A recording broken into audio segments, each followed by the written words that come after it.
Good afternoon. I'd like to call to order the meeting of the Allegany County Public School System Board of Education for August 15th. If you would please stand for the pledge to the flag.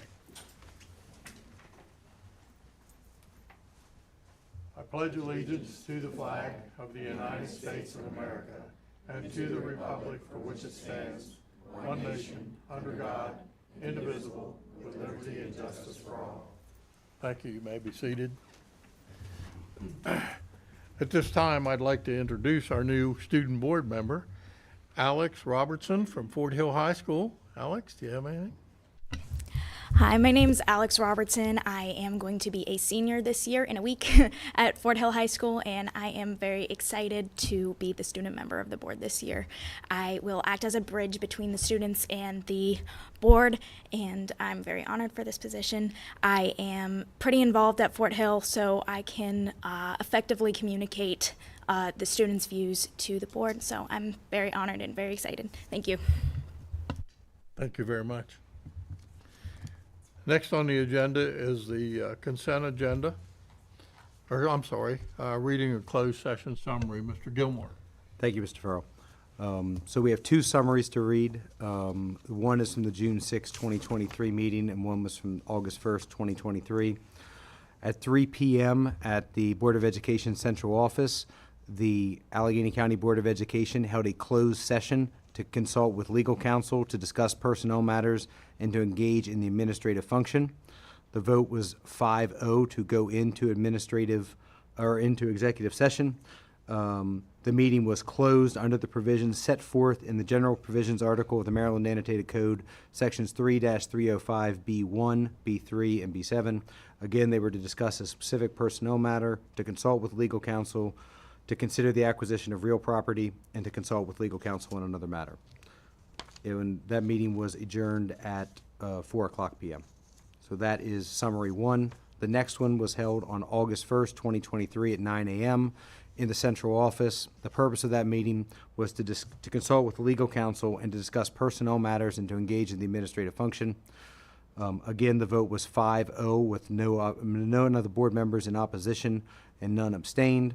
And it was specifically to consider a personnel matter and consult with the legal counsel in accordance with the general provisions article 3-305B1, 3, and 7 of the Maryland Annotated Code. That meeting adjourned at 10 o'clock. That's all I have. Thank you. Next, on the agenda, we have the consent agenda. I need a motion to approve the consent agenda. So moved. Dr. Bond? I second. Ms. Lepley? Any discussion? All those in favor? Approved unanimously. Superintendent's report. Mr. Blank. Yes, first on the agenda, we have Mr. Marley and Mr. High to come to be presented a proclamation. Mr. Marley and Mr. High are the two that are responsible for keeping our schools as clean and as updated as possible in Allegany County. I personally, having traveled and been to so many different schools throughout, not just Maryland, but other schools, there's no doubt I'll put Allegany County schools up again, no matter what the age of the schools are. Our schools are as well kept as anywhere that I've ever been to. So we wanted to recognize them this evening. The board has a proclamation. Whereas the maintenance and operations staff are an important part of the students' daily interactions during the school day and assist students with their daily needs. And whereas the school is where the children learn about life by spending 7 to 8 hours of their day in school. Whereas the maintenance and operations staff work diligently to provide a clean, safe, healthy learning environment for all students and staff at the facilities of Allegany County Public Schools.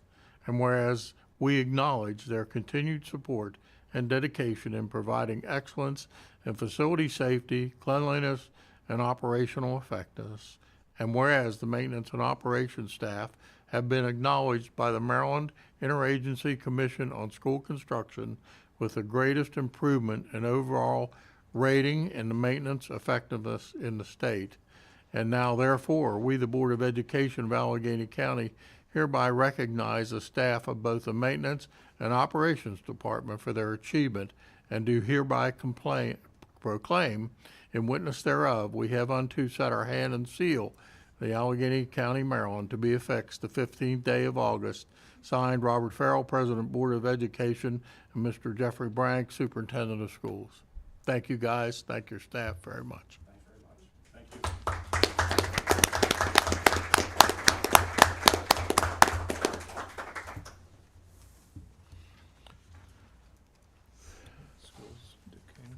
Recognition of the Skills USA winners, Mr. King.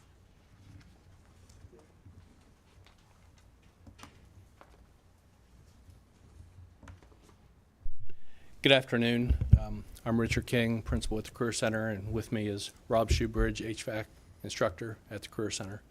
I'd like to thank the elected board for recognizing us, along with Mr. Blank, who has taken the time. He often visits the Career Center, and we walk around and have some good conversations. But I'd like to thank you all for recognizing us and recognizing our state winners at the Skills USA competition. FBLA, the Future Business Leaders of America, did not have a state competition this year, so therefore, obviously, we don't have any state winners for that competition. Skills USA, our competitions start at our school level, work to the regional level, and work eventually to the state level.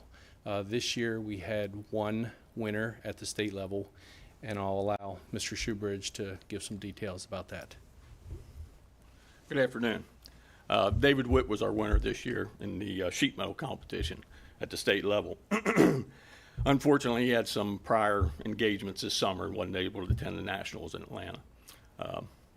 Good kid, picked right up on the curriculum, did a nice job for me, real nice job. Hope to see many more. Yeah. Thank you for your hard work. Thank you. Just one more thing, I want to thank our teachers at the Career Center for working, it's part of the curriculum, but preparing our students for these competitions, and not only that, to become certified in their skill areas and eventually join the workforce, and that's what it's all about. So thank you. Thank you. I know this is off topic, but you brought up your staff and the school. It's my understanding that the enrollment for the Career Center is up this year, and we have a lot more students coming this year. We do have a lot more. It's not quite doubled in the last 5 years, but it's growing rapidly. So Congratulations. Really happy Great with that. job. Thanks.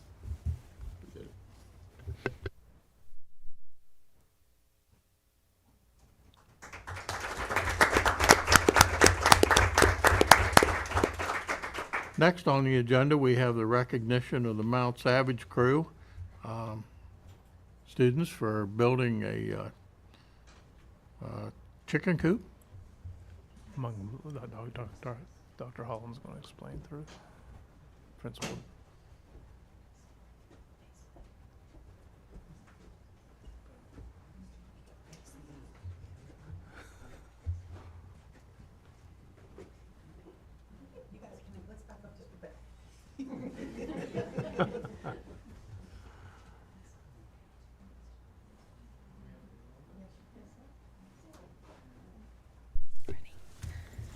Hello, I'm Laura Holland, principal at Mount Savage. I'm Mrs. Rochuk, the assistant principal at Mount Savage. First, we would like to thank the board, Mr. Blank, Dr. Caldwell, and Eric Van Slyke for this opportunity, because without you, we would not be here today. This program would not be possible. So thank you for your support. Mrs. Rochuk and I like to recognize first Mr. Matt Klein, right, and Mr. Jason Naily, who are responsible for pioneering the collaboration of our Mount Savage crew student and ag program. This school year, our students in the elementary school hatched approximately 350 chicks. Our ag students made daily visits to clean the bedding where we house the chickens in each classroom. Because our ag students are interested in producing eggs for our school community, we knew that we needed a place to house chickens. Therefore, Mr. Naily and his Mount Savage crew students met daily and together designed, constructed, and built our very own chicken coop. Our Mount Savage Crew students with us today are Dakota Fazenbaker, Corey Sturts, Colton Whetstone, Alex Leisure, Elijah Huff.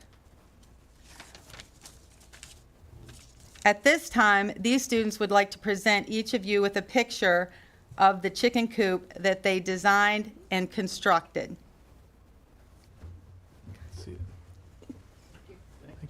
Thank you.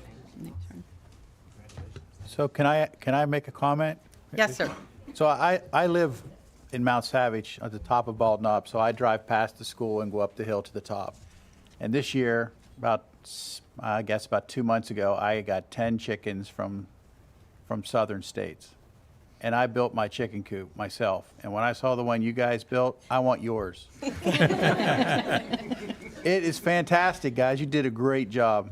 So when you're tired of it, call me, and I'll bring my tractor down, pick it up, take it home.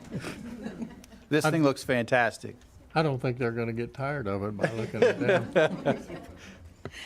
In addition to our Mount Savage crew, we have our ag students who also worked diligently, not only cleaning the bedding out every day from the elementary rooms, they've also helped with our created, designed, and built our garden where we have had salsa for our community, and they also have just begun, well, how do you say it, Mr. Klein? They are now making honey. So with us today are Chase DeWitt and Abby Malone, who worked with our crew students and would like to present you with our first batch of honey. All right.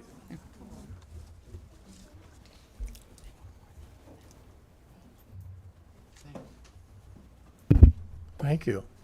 Thank you, sir. Thank you, sir. Appreciate it. In closing, I would like to extend my gratitude to our two teachers, Mr. Naley and Mr. Klein.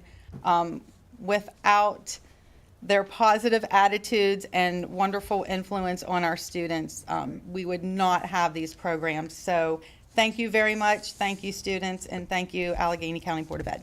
Just a quick question. How many of our students, how many of you have done anything with chickens before or honey before? Any of you had any experience with that at all before? So the opportunities, you have just learned all kinds of things then, right? Thanks to our staff, Dr. Holland, with your leadership, and our teaching staff, and parents, community, everybody that is on board. These are the things that we want to grow in Allegheny County, and for obvious reasons.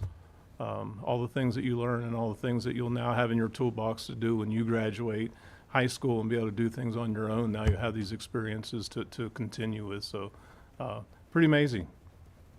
Congratulations. I want to thank you all too for supporting the ag program so much. You know, we've added ag teachers, and you know, we're really pushing that, and you'll see that when you get to high school. You know, continue your ag things. There's a lot of things to be involved with there. So thank you very much for doing that. So can I ask, how many chickens do you have in that coop? 24. 24. How many eggs are you getting every day? 0. No eggs? Well, okay. Yeah, it's not I have time 10. yet. I've been getting 10 a day, but Mr. Neely? Mr. Klein, Mr. Neely, thank you so much for helping these guys do this. This is a great project. The honey's fantastic, and thank you so much. Thank you. Thank you.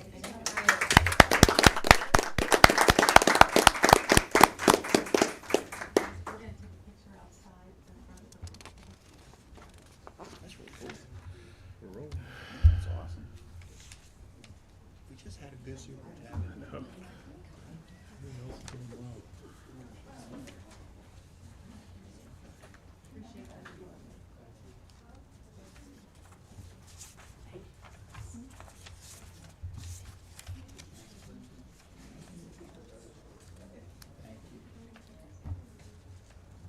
Next on the agenda, Dr. Coball with summer school update.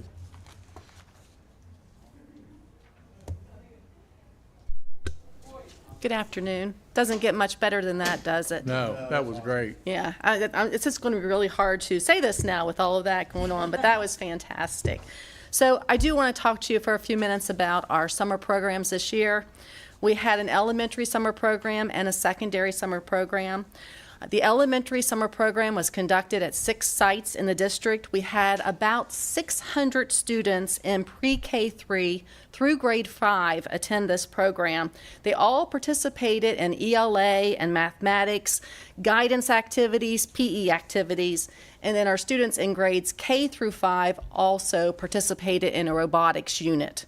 The daily attendance for all sites averaged about 75% on a daily basis. The secondary program took place at the Eckerd School, and it involved both our students with disabilities and their general education peers. The program emphasized skills related to reading informational text and geometry.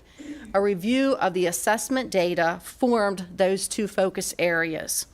And we had a core team of general educators and special educators develop the activities for this summer program. But our students, they were very active and engaged in the learning, but they also had numerous opportunities for that social, emotional connection and, middle school students to have fun as well. We had 175 students registered for that camp, and we had about 130 students going on a daily basis to that. We had a number of thematic units. It included Be a Mad Scientist, Globetrotting Around the World, Get Back to Nature and Camp, Shark Week, Through the Decades, and Farm Animals and Ag. Students participated in numerous hands-on activities related to each of those themes, and they also enjoyed a live production of Finding Nemo. Additionally, this year we had our junior National Honor Society members from both Braddock and Washington School. They served as camp counselors, and our school counselors work with them on developing mentorship skills and leadership skills. And we also provided related services, including occupational therapy, physical therapy, and speech during that summer program. I want to thank Mr. Ethan DeVore and the ACPS assistant middle school principals for working those camps this summer. We had also Original Credit High School. We had 78 original credits awarded to students in areas such as health, financial literacy, PE, and music. We also had about 200 recovery credits awarded in the 4 main content areas of English, math, social studies, and science during the recovery program. Special thanks to all of our instructional supervisors who had to do all the logistical details and the coordination of these programs. At the elementary level, Mrs. Kathy Eric, Mr. Mike McGowan. At the secondary level, it was Mrs. Katie Buskirk, Dr. Steve Thompson, Dr. Wendy Main, our director, Debbie Matheny, and one of our principals, Dr. Molly Stewart, that helped with that, and Trina Simpson, also for our high school original credit and credit recovery program. I'd be remiss not to mention just the technical support of our IT department and all the work behind the scenes with our transportation department, human resources department, food service department, pupil personnel workers. All of them worked very collaboratively because this planning for this starts in the winter months. There's so many logistical details to coordinate together for that. So special thanks to Mr. Martz and his team for all the different transportation challenges that they handled, as well as Mr. Lutton and his team for all the food services challenges that they handled. They offer both breakfast and lunch free of charge to our students in these programs. And of course, I want to thank the custodial staff for all the work they did behind the scenes as well. So that kind of gives you an idea of where we are at. Attendance was down a little bit from the previous year, but overall, I think we are really providing some really good programs for the students during the summer months. Any questions on this year's summer programs? I'd just like to say congratulations, Dr. Caldwell, with your leadership and your leadership team to be able to continue to add summer school on top of everything else that we're doing. Speaks volumes, and our kids are the beneficiary of such a great program. So thank you. Thank you. Thank you to the team. Okay. Thank you very much. Thank you. Next is testing. Ms. Trina Simpson.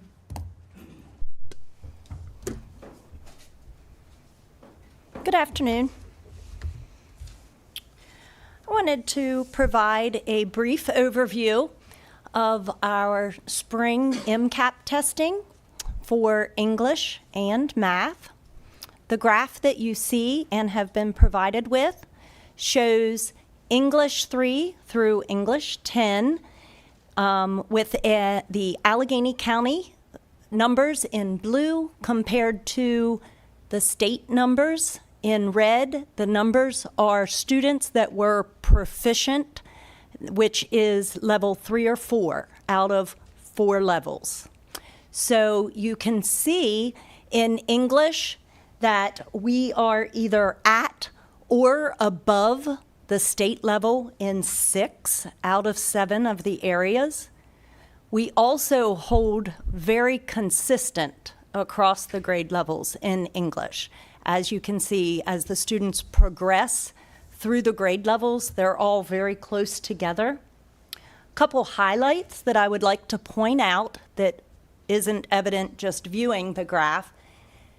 When I look at this, I look at what the school's last year's numbers were, what they were pre-COVID. There's a lot of analysis that goes into it, and then working with the schools on their strengths and areas that need improvement. And one thing to point out is in ELA 6, every middle school showed improvement in their proficiency rates. Also, every high school for English 10 improved in their proficiency rates. We had lots of improvements over the other grade levels, but those had across the board. Every school had shown improvements. Another thing that I look at, these graphs, we have to report them this way because this is how the State Department likes to see them, and it's the same grade level. It's not the cohort of students. So when you look at this and compare, when we compare last year's data to this year's data, it's 5th grade to 5th grade to 5th grade. But I do follow cohorts of students. We hope if a group of students were proficient at a certain grade level that we keep them proficient or increase that rate. As we know, as the academics increase, it gets harder to keep that proficiency rate. But two just phenomenals that I want to point out is the cohort in English from 7th to 8th grade. The 7th graders last year had a 37% proficiency rate, 37, and this year as 8th graders, as you can see, 50. That is a 13% increase of the same group of students. That's just incredibly impressive. And then the next one, 6th grade cohort to 7th. So the 6th graders to 7th graders went from a 41%, as you can see on the chart, to 52, which is an 11% increase. We rejoice in just a percent or two sometimes. So 11 and 13% for a group of students, that is very impressive. See if there was anything else on English. So then moving to math. In math, once again, Allegany County is the blue, state of Maryland's the red. We are at or above the state level in 6 out of 8 of the tested areas. Pointing out the same thing, math 7 this time, every single middle school showed increases in math. Also, Algebra 1, we were incredibly pleased to report every single middle school and high school, because we have Algebra 1 students at the middle school and high school level, every single school reported increases in their proficiency rates. So we were really pleased with that. One thing that we do know, comparing and looking back, have we recovered? The thing is always, have we bounced back from pre-COVID?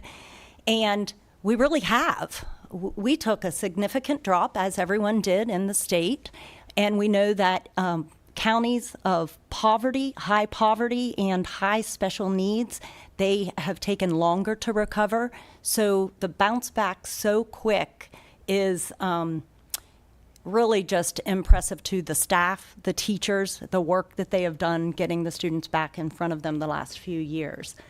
We have taken notice, it's not just Allegany County, but on the graph, you can see the decrease from grades 3 through really the middle school level. And one thing is, at this point, the decrease in that, we did have over the last 2 years, this is a new test. The test design of math, from what I hear, is harder to obtain proficiency. So it is something that we're looking at as far as the decrease, but as you can see, the state decreases like that as well. It's not just Allegheny County. So those are my highlights. Overall, of 18 tested areas, we are now back up to being above the state level in 13 of the 18. Yes, Dr. Vaughn. Could you give us any kind of insight as to how, like, Math 8, does that, so first of all, does that mean that state 7% of our students are proficient? That's it? That's the... Well, part of that, and I'm glad that you brought that up. But part two, so you can answer it together. Part two of that question Yes. is, if this is Maryland, how do we compare nationally? Are we at the bottom of the 50 states, or are we where is, because that's very disheartening when I look and see 6% of our students that's proficient in something as important as math. Yes. One thing to point out here, around 33 to 35% of our 8th graders take Algebra 1. Therefore, they are represented in the algebra section. And many of them were proficient. So the 8th grade numbers are low, and that's the case for everyone in the state of Maryland. 7th and 8th graders often take algebra instead of the 7th or 8th grade test. So that is one reason that it's so low, because 30 to 35% of them didn't take that test of, usually your top students, they took the algebra test. As far as how do we compare to other states, at this point, for this year's data, I haven't had any reporting systems to show me as a state at this point, so I don't have an answer to that one. I can find it out, though, when it is released. So the remainder, we go to the algebra, you said many of them are proficient, but that's still only 25% of our students that took Algebra 1 were proficient at the end of, so 75% of them in algebra were not proficient at the end of the school year, or at the time of taking the test. They did not score level 3 or 4. That is true. So, but it is above 7% above the state average. So across Sad, though.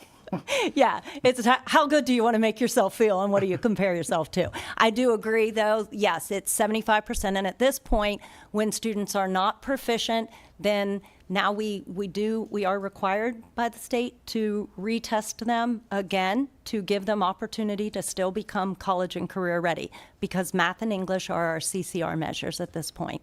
What are we doing as a system to improve this?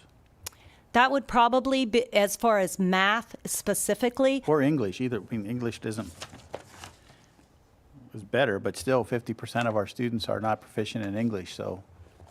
I can speak to that if you want me to. Please. That would be wonderful. So at the middle school level, last year, we initiated both.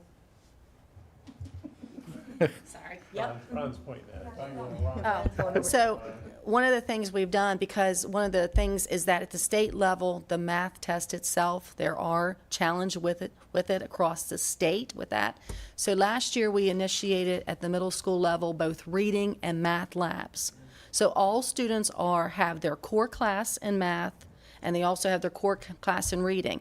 If they're deficient through diagnostics that are taken multiple times a year that indicate where they have deficiencies in their math or their ELA, they are put into a lab that is to help them with their skills wherever they are. So if they're a year below, that begins working with them on those skills at that level. If we have students who are above proficiency, we have accelerated programs for them in the lab. And we feel that as we work through these labs, and we do it again this year, that our students are going to grow. But unfortunately, the trend has been, and Trina, you can speak to this, that the 8th grade scores in math tend to be lower than what we would hope them to be. So that's one of the things that we're doing. And as Trina mentioned, we will, at the high school level, have to have student support pathways for any student who did not meet the criteria for the algebra or the geometry to meet the CCR College and Career Ready standard as well. Thank you. And one of the advantages, Dr. Caldwell, this year, they've given us our results. Last year, we didn't get the results till in the end of winter or the beginning of spring, Yes. because they had to hold the results. So now our staff can drill down to the individual and see how the individual did on the test to try to figure out weaknesses and strengths and figure out what's going on with the test. Obviously, statewide, there's a problem with our test. Yes. So we need to, we'll try to, now that we have data, it's much easier for us to zero in on where we need to. Yeah, where that's we an focus. excellent point, and they've really made the data more accessible to us so that we can actually drill down to classroom-specific level and student-specific level to see where we can improve on deficiencies that students can have in those areas. Yes. If I can, on the heels of what Dr. Bond's talking about, we have math specialists that Yes. work around. Do they work with these 8th grade students and 7th grade students to bolster that up? I mean, is Yeah, that we something- have math specialists at the middle school level. They not only work with the students, but they work with the teachers as well, with coaching, instructional strategies, things like that to help them. But we do feel that a lot of the challenges with this is the exam itself that has been developed at the state level. So we hope that some of that can be worked out because we do believe our students have stronger skills than what this test is showing currently. Okay. That I state don't work- know. Okay. Do you, Trina? They're not rewriting this. They're, They're not. yeah, she said they are not rewriting it. Okay. So that's currently where we are. But the teachers do currently think that their students that are higher than what they're testing. I mean, they have high. We higher definitely skills than- believe they are. Mrs. Fraley? Being a mother of a soon-to-be 8th grader, are you working with the parents of, since you can get down to the student level, or is there a communication being directed to the parents that are actively involved with their students to let them know that their proficiency, that they need more work, or is it just because they're in those classes? And the reason why I ask that is, using my own example, I know that my son, I haven't seen the scores yet, right? But I know he's in those classes because everybody's in those classes, right? As you said, everybody's got the regular math and regular English, and then they got the lab portion. But I don't know if he's in the lab portion because he needs it or because everybody's in it. So is there some communication with parents maybe sooner than it would have been last year now that we have this information as the school year starts? I think that you just made the point. Because we have the information sooner, we certainly can get out better information to the parents much quicker and let them know where their student is, both where they're excelling and where they're having some areas of weakness that we need to work with. I think it also validates why we're doing these labs, and it helps the parents understand, these are the skills your student needs to improve on to get them to where they need to be, because once they get to high school, you do have that college and career ready standard that we want our students to meet. So absolutely, communication will be integral to it, and there's an entire section on our blueprint that speaks to parent communication and providing services to parents to help them understand the test as well as where the students are performing. Just real quick, so in that 160-page document that talks about the blueprint, is that communication something that we're going to try to do early in the year with the parents, or is that individual by school? I mean, is there a plan by school, or is it at a district level? We will try to coordinate the efforts for dissemination of Okay. the data and everything, because once you give it to one school, other parents will know and want that information as well. Okay. Anything you want to add? Just two more things. There is a 2-page it's called an ISR, Individual Student Report, that comes home from the school for English and for math to the parents. We've also put a guidance for parents. I've had that put on our ACPS website so that the parents can go through. It shows the strengths, the weaknesses, where they are. And then another thing that I would like to point out is that so if a student wasn't proficient, where are they? Then they're level 1 or 2. And we have a lot of our students that are at level 2. not at level 1. So the majority of the kids that were not are at a level 2. We feel more encouraged by that than them, being at the lower end. Also, on the Maryland report card, the State Department does recognize that growth measure and gives that a good bit of weight. So as a student grows from a level 1 to a level 2, they still aren't registered as proficient, but they do recognize that growth that we're making. Are you seeing cases where the student's doing great on their classwork, their homework, and their report card, and it's just the test score? Like, have you compared? Especially or not in had enough time yet to get that individual? No, we do see that consistency. There's a strong correlation between The test. in some Yes, we feel, especially in math, it's a test. And another thing to point out is if I would pull out those 8th graders that did take Algebra 1 and say, not the 8th grade test, but how many 8th graders were proficient, it's not any lower than the other graphs. So like 6th and 7th look about equal there at 20-some%. If I would pull those algebra students out and add them into that 8th grade number, that would be as high as the 6th, 7th. So it's not really like 8th grade itself dropped off, making that a point. Thank you. Next on the agenda is the hearing of constituents, but I don't have anyone signed up that I'm aware of. Okay. Moving on, new business. Consider repealing school superintendent policy CB. Mr. Gilmore. Thank you, Mr. Farrell. So and this is a follow-up from the policy committee meetings. Oh, excuse me, thank you. This is on follow-up from the policy committee meetings. And the policy committee has reviewed policy CB. And it was reviewed due to the age of the policy. Given that this is no more than a restatement of state law and that state law trumps the policy, it has been deemed by the policy committee to be unnecessary, and thus they have recommended that it be repealed. I need a motion. Move to repeal school superintendent policy CB. Dr. Bond? Second. Ms. Bender? All those in favor? So passed. Next is consider repealing temporary administrative assignments policy CI. Again, thank you, Mr. Farrell. Again, this was also an older policy, last reviewed in 2005. That discusses positions within the Allegheny County Public Schools that no longer exist. The policy committee has determined that this policy is not needed and recommended that it be repealed.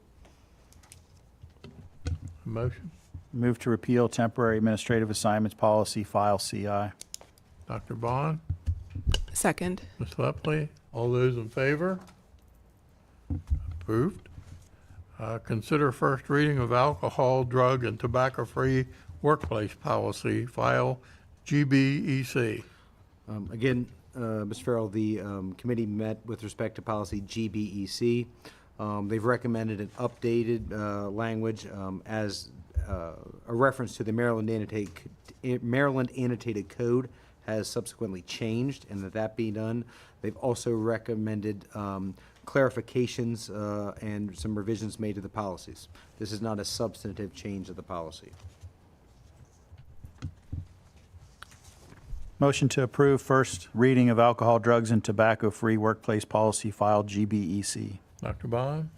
Second. Ms. Bender? Any questions? Motion, or all in favor? Approved.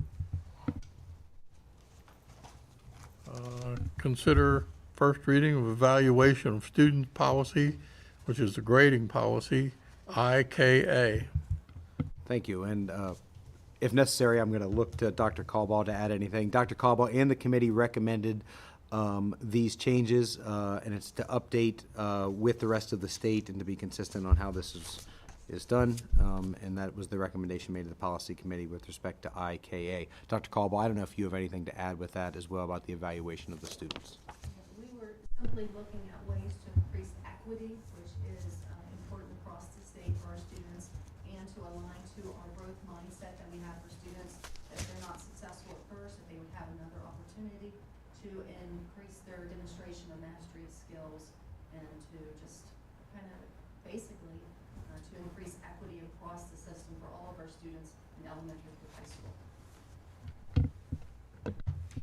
I need a motion. Motion to approve first reading of evaluation of students policy, grading policy file IKA. Second. Motion by Dr. Bond, second by Ms. Lepley. All those in favor? Approved. Next, we need a vote to meet in executive session September 12th, 2023, as necessary. Motion to meet in executive session September 12th as necessary. Ms. Bender? Second. Ms. Lepley, second. All those in favor? We're good. Student member of the board, do you have anything you'd like to say? Considering that we have not started school yet, I do not have too much to say. Thank you. We appreciate you being here. Any board member updates? Wow, we're really moving along. Need a motion to adjourn. Motion to adjourn? Dr. Bond, Second. Ms. Bender, all those in favor? Adjourned. Hey, I wanted to